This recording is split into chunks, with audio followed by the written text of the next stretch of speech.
did find it interesting earlier, Gunner, if we can pull him up.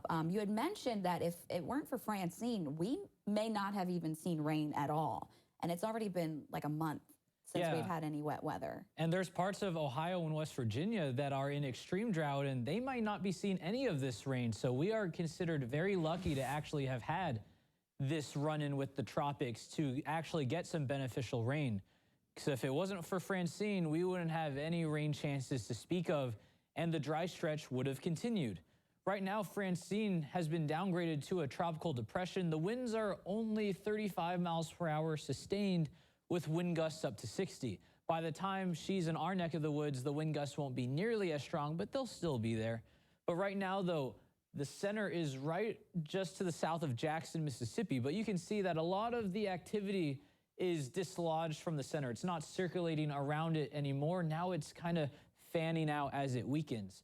So right now, if we look at the cone and the current radar, you can see that even though the center of the storm is expected to head towards Memphis, there's still a lot of rain towards the east of the storm that could impact us and quite will in the tri-state. So all of this rain is expected to push north and impact us, bringing us some much needed rainfall. So it doesn't really matter too much if the storm center gets close to the tri-state or not. We'll still see precipitation, but the path does determine how much rain we'll see, but we're pretty much guaranteed at least some meaningful rain. Now, through the rest of the day before the rainfall arrives, we're going to be dealing with cloudy and mild conditions, not warming up all that quickly because of those clouds. We'll actually start cooling off by 5, and then as we head towards the early to late evening, that's when we are going to start to expect some of those showers and then steady rain developing over the tri-state. So around 8 to 11 is when we can first expect the first outer bands of Francine to arrive.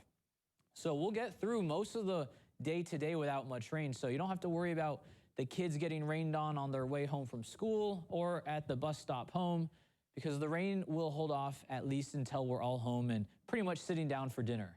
Now, as the storm treks northward, remember, even though the center of the storm is going to stay off towards the west of us, there is still going to be lots of rain and activity that'll approach the tri-state. So around 6 o'clock tonight, that's when the first outer bands are going to arrive to the tri-state. We're going to be dealing with some pretty steady rain through the overnight.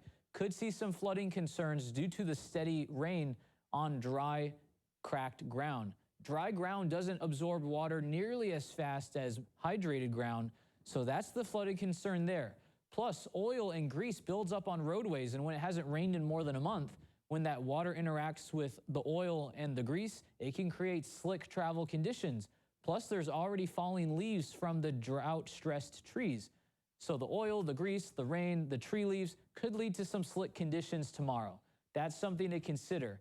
As we head towards the afternoon, we'll still see rain, but it'll be more scattered instead of being more steady. Now, rain chances are going to still continue for Saturday, but not nearly as impactful. Wind gusts steering those rain bands could be up to 25 miles per hour. Now, we're kind of in this Goldilocks zone of trying to get enough rain to make a difference in the drought, but not too much that we see flooding. We need 2 to 5 to exit the drought, so this is definitely not a drought buster, but it will bring us some much needed drought relief. So the further south and west you are, the more likely you are to see some of those more beneficial totals. Now, here's the different probabilities. Like I said, Evansville is expecting 1 to 2 inches, so this is the most likely outcome. But if we don't get 1 to 2 inches, it's looking a little more likely that we see less than 1 to 2 than more than 1 to 2. Here's your 7-day forecast. Once we see Francine's rain leave, it's going to be drier next week.